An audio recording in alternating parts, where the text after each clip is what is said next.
ክቡር የኢትዮጵያ ፌዴራላዊ ዲሞክራሲያዊ ሪፐብሊክ መንግስት ጠቅላይ ሚኒስትር ዶክተር አብይ አህመድ፣ የተከበሩ አቶ ታገሰ ጫፎ የህዝብ ተወካዮች ምክር ቤት አፈ ጉባኤ፣ የተከበሩ ፊልድ ማርሻል ብርሃኑ ጁላ የጦር ኃይሎች ጠቅላይ ኢታማዦር ሹም፣ ክብርት ዶክተር መቅደስ ዳባ የጤና ሚኒስትር፣ ክቡራን ሚኒስትሮች፣ ክቡራን የከተማችን አመራሮች፣ ክቡራን አምባሳደሮች፣ ክቡራን ጥሪ የተደረገላችሁ እንግዶች፣ ክቡራን የንፋስ ስልክ ላፍቶ የአካባቢው ነዋሪዎች፣ እንኳን ለዚህ ታሪካዊ ከሀገራችን አልፎ ለምስራቅ አፍሪካ ትልቅ ምሳሌ ሊሆን የሚችል ስፔሻላይዝድ ሆስፒታል መመረቅ ፕሮግራም አደረሰን። እንኳን አደረሳችሁ።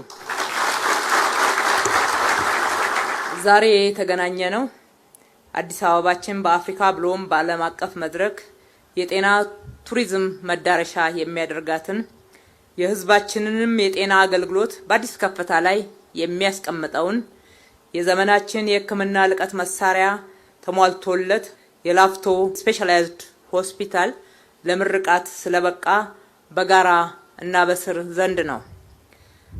እኔና ከኔ ጋራ አዲስ አበባን እንድንመራ የተመደብን አመራሮች ገና በመጀመሪያው ቀን ወደ ስራ ኃላፊነት ስንመጣ ክቡር ጠቅላይ ሚኒስትራችን አንድ ኃላፊነት ሰጡን። እሱም አዲስ አበባን የጤና ቱሪዝም ማዕከል ለማድረግ ስሩ የሚል ነበር። በሌላ በኩል ይህ ዛሬ የምንገኝበት ቦታ ከለውጡ በፊት ሆስፒታል ለመገንባት 2 ጊዜ መሰረተ ድንጋይ ተቀምጦ ለምርጫ ሲባል ነበርና ሳይገነባ በመቅረቱ የአካባቢው ማህበረሰብ በጣም በመበሳጨት አካባቢውን የየራሳቸው ስራ ጀምረውበት እንደነበረ ነገሩን። ይህ የሆነው 2013 ለመመረጥ ወደዚህ አካባቢ ስንመጣና ህዝቡ ምረጡን ስንል ህዝቡ የነገረን ነው። እዚህ ስፍራ ላይ ሆስፒታል እንፈልጋለን፣ ነገር ግን መሰረተ ድንጋይ አታስቀምጡ፣ ሆስፒታሉን ገንብታችሁ አሳዩን የሚል ቃል አስገቡን። እኛም በመንግስትና በህዝብ የተሰጠንን አደራ የመንግስትን ጀምሮ የመጨረስ ባህሪ መሰረት በማድረግ ዛሬ ቃልም በተግባር ፈጽመን ከኢትዮጵያ አልፎ የአፍሪካ የጤና ማዕከል የምርምር የፈውስ ልቀት በቁርጠኝነትና በተሻለ የስራ ባህል እንሆ ብለን አጠናከን ዛሬ ላይ መድረስ ችለናል።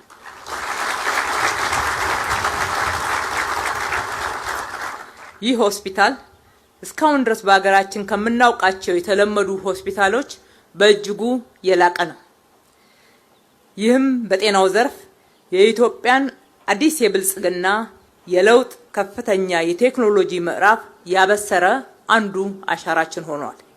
ክቡር ጠቅላይ ሚኒስትር፣ ክቡራትና ክቡራን፣ ይህ በ5.4 ሄክታር መሬት ላይ ያረፈ 17 ዘመናዊ ህንጻዎችን አስተሳስሮ የያዘ በአንድ ጊዜ እስከ 500 ህሙማንን አስተኝቶ የማከም አቅም ያለው ሆስፒታል ነው።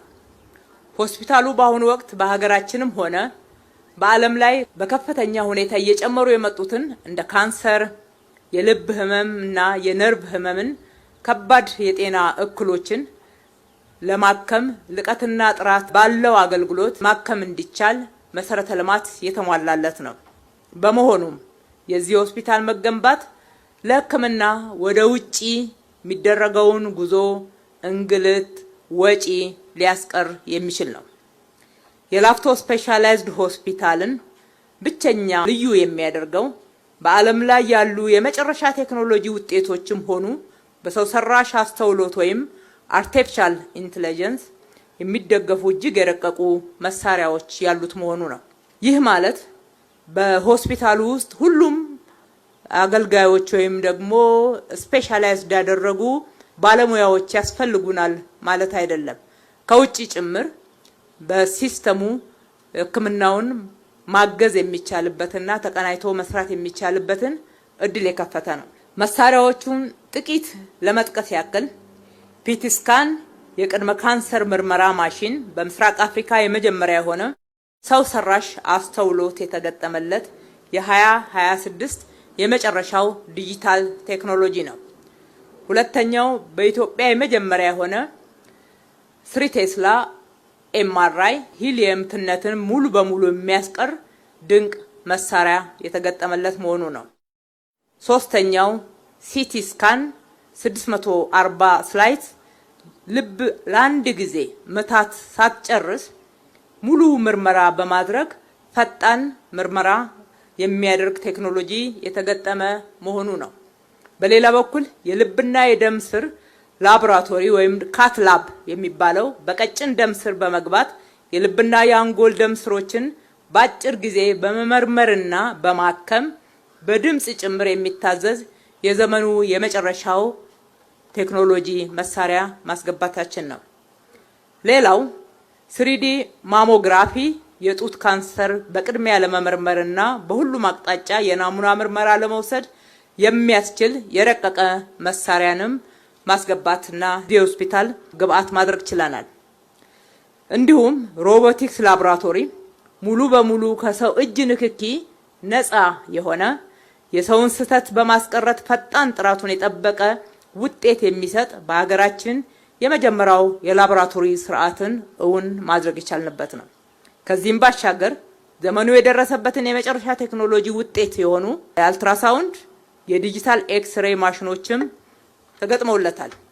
ክቡር ጠቅላይ ሚኒስትር፣ ክቡራትና ክቡራን፣ ይህ ሆስፒታል ለአሰራር ዘመናዊነትና ለአረንጓዴ ልማት ያለንን ቁርጠኝነት አጣምሮ የያዘ ነው። ሙሉ በሙሉ በዲጂታል ስርዓት የሚመራ ከወረቀት ነፃ የሆነ የኤሌክትሮኒክስ ሜዲካል ሪከርድ ሲስተም ተደርጎለታል። ከዚህ በተጨማሪ በሰዓት እስከ 80 ሜትር ኩብ ድረስ ኦክሲጂን ማምረት አቅም ያለው የሜዲካል ጋዝ ማምረቻ ጭምር ተገጥሞለታል። ይህ ደግሞ ከራሱ አልፎ በየጤና ጣቢያዎቻችን ያለውን የኦክሲጂን እጥረት ለመቅረፍ የሚያስችል እዚህ አምርተን ለጤና ጣቢያዎቻችን ማከፋፈል የምንችልበትን አቅም ፈጥረናል። በብዙ ሆስፒታሎች የሚያጋጥመውን የኢንፌክሽን እና መሰል ችግሮችን ለማስቀረት የሆስፒታሉ ግድግዳዎችና ወለሎች አንቲባክቴሪያል በሆኑ እቃዎች የተገጠሙ ናቸው። ለዚህ ሁሉ አገልግሎት መሳለጥ ያልተቋረጠ ዘላቂ አገልግሎት መስጠት የሚችል የራሱ የሆነ የውሃ ጉድጓድ፣ የፍሳሽ ማጣሪያ ፕላንት እንዲሁም ደረጃውን የጠበቀ 18 አስክሬኖችን ለረጅም ጊዜ በማቀዝቀዣ ማቆየት የሚችል መሳሪያ ጭምር አለው። ክቡራትና ክቡራን፣ ይህ ታላቅ ሜጋ ፕሮጀክት የከተማ አስተዳደራችን ለሕዝቡ ጤና ደህንነትና ክብር የሰጠውን ትልቅ ትኩረት በተግባር ያሳየንበት ነው። ግንባታውም ሆነ የሕክምና መሳሪያው ከውጪ ምንም አይነት ብድርም ሆነ እርዳታ ያልተወሰደበት በከተማው አስተዳደር በጀት የተገነባ ነው።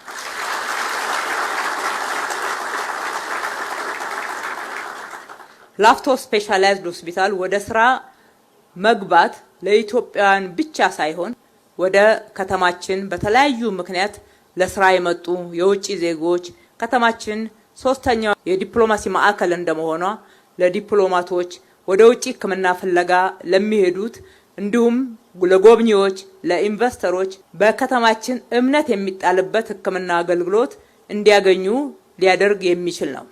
ክቡር ጠቅላይ ሚኒስትር፣ ክቡራትና ክቡራን፣ በአጠቃላይ ባለፉት 5 ዓመታት ለጤናው ዘርፍ ልዩ ትኩረት በመስጠት የዛሬውን የላፍቶ ስፔሻላይዝድ ሆስፒታልን ጨምሮ 4 ሆስፒታሎችን ባለፉት 5 ዓመታት ውስጥ ማጠናቀቅ ችለናል። እነዚህም ከላፍቶ ሆስፒታል በተጨማሪ አበበች ጎበና የህፃናትና እናቶች ሆስፒታል፣ የኮልፌ ስፔሻላይዝድ ሆስፒታል ከአንድ ወር በኋላ ክፍት የሚደረግ ይሆናል። የገላን ትራውማ ሴንተር ሆስፒታል ተጠቃሽ ናቸው። በተጨማሪም እሳቢያችን የጎደለውን መሙላት፣ አሮጌውን አዋራውን በማራገፍና እሴት ጨምሮ ማላቅ በመሆኑ ነባሮቹንም ሆስፒታሎች የማደስና የማስፋፋት ስራ እንዲሁም የማዘመን ስራ በስፋት ሰርተናል። ለአብነትም ዳግማዊ ምኒልክ ሪፈራል ሆስፒታልን በማስፋት አዳዲስ ግንባታዎችን ጨምረንለት የኩላሊት እጥበት፣ የአይን ስፔሻላይዝድ ሕክምና፣ የዲኤንኤ፣ የዶፒን፣ የፎረንሲክ ምርመራ ማዕከል እንዲሆንና እንዲደራጅ በአግባቡ ሰርተናል።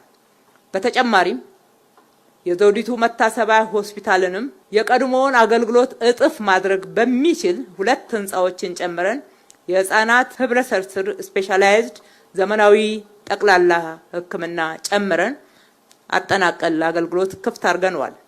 በተመሳሳይ ራስ ደስታ ዳምጠው መታሰቢያ ሆስፒታልንም አገልግሎቱን በእጥፍ ደረጃ ማሳደግ የሚችል ግንባታን ጨምረን ከግንባታ ያለፈ ደግሞ ለሁሉም ለነኚህ ለተጠቀስኳቸው ሆስፒታሎች በነባር ሆስፒታሎቹ የሲቲ ስካን፣ የኤምአርአይ፣ የኦክሲጂን ፕላንት የመሳሰሉት ተጨምሮላቸው እንዲሁም ለዘመናዊ አገልግሎት ብቁ እንዲሆኑ ተደርገዋል።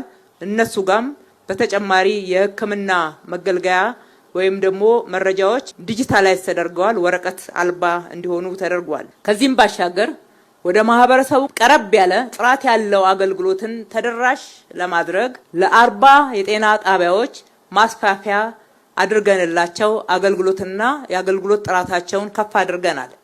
9 የመጀመሪያ ደረጃ ሆስፒታልን የሚመጥኑ አዳዲስ ጤና ጣቢያዎችም ገንብተን ለአገልግሎት ክፍት አድርገን ቀላል የሚባሉ ፕሮሲጀሮችን ጭምር አገልግሎት የሚሰጡ መሆን ደረጃ ላይ ደርሰዋል። በጥቅሉ በጤናው ዘርፍ በተሰሩ የመሰረተ ልማት ግንባታዎች እንዲሁም ዲጂታል ዘመናዊ አገልግሎትን በማሳለጥ በኩል በተሰሩ ጥቅል ስራዎች ከለውጡ በፊት የነበሩ 1384 አልጋዎች በ2811 አልጋዎች በማሳደግ በአሁኑ ወቅት በአጠቃላይ በከተማ አስተዳደሩ ስር የሚተዳደሩ የጤና ተቋማት የአልጋ ወይም ደግሞ አስተኝቶ የማከም አቅም ወደ 4195 አሊያም ወደ 2 እጥፍ ከፍ ማለት ችሏል።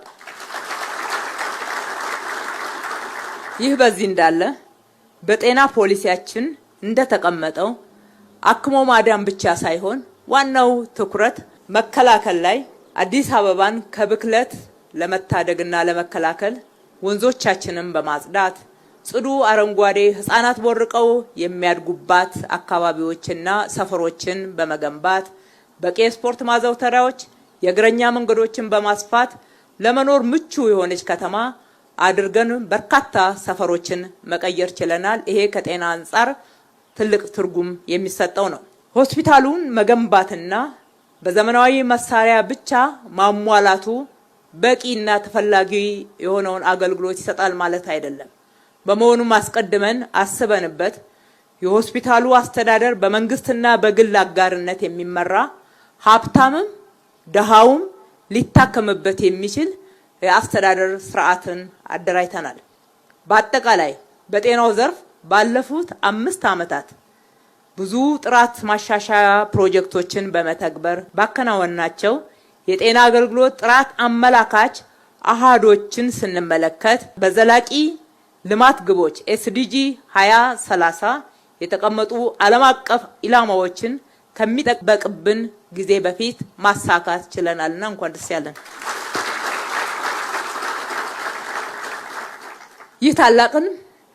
ይህንን የምስራቅ አፍሪካ ቁንጮ ተቋም እውን እንድናደርግ ክቡር ጠቅላይ ሚኒስትራችን ዶክተር አብይ አህመድ ለሰጡን የስራ አቅጣጫና የቅርብ ድጋፍ ከልቤ ማመስገን እወዳለሁ።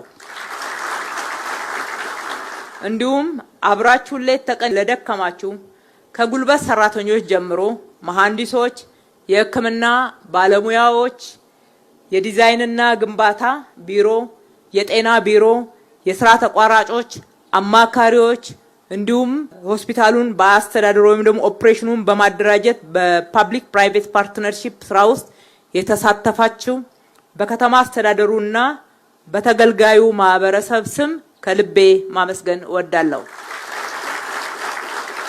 ፈጣሪ ኢትዮጵያና ህዝቦቿን ይባርክ። አመሰግናለሁ።